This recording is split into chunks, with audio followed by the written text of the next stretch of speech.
Meet Joe Arpaio, the six-term serving sheriff of Maricopa County, Arizona for 24 years. Joe first won election in 1993, portraying himself as a Wild West gunslinging Army hero. The truth is, he was just a typist in the Army. He failed the entrance for the Border Patrol and dressed up as a pimp making drug busts for the DEA. He incessantly lies about taking part in gun battles in the Army, giving him mammoth-sized little dick energy. He's a Holocaust denier and big pusher of the Obama birther conspiracy. The lies are not one of the things that make this guy one of the worst pieces of shit ever, though. No. Joe is most well known for his tent city, which he openly calls a concentration camp. Instead of releasing inmates for good behavior near the end of their term, this piece of shit decides to spend taxpayer money on tents. He purposely put these tents near the dump when temperatures reached up to 135 degrees. The neon vacancy sign that can be seen from the road. He banned cigarettes, movies, salt and pepper, which he claims saved taxpayers $30,000 a year, and even hot lunches. At 30 cents a meal, he only served 2 meals a day, which he bragged cost less than what he was spending on dog food. He then restrict the inmates' TV to the Weather Channel and Food Network, just to torture them. Why the Weather Channel? So they could see how hot it would be. In 1996, his guards strapped an inmate to a chair and tased him 14 times. He died of asphyxiation with a crushed larynx.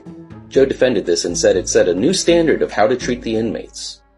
Just before his third re-election, he framed an 18-year-old boy with a mental disorder for an assassination attempt on him.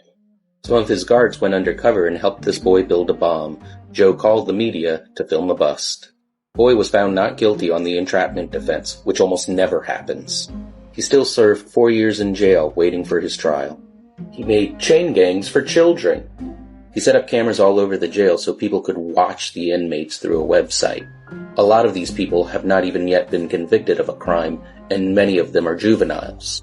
When concerns of juveniles being filmed was brought up, an attorney for his office said no juveniles would have been filmed unless they look older or lied to us.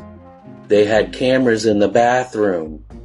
A 3,500-man posse of domestic abusers and felons that would make drug busts and bust sex workers.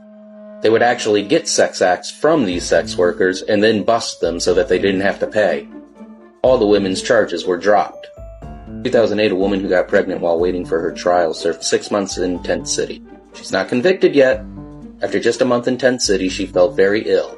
Probably the rotting food and mice-infested water well. An experienced medical staff dismissed her. She then passed out and delivered her dead baby. In 2007, his posse illegally detained a Mexican with a valid working visa. They insisted he was in the country illegally. He refused to stop and was found guilty of criminal contempt of court.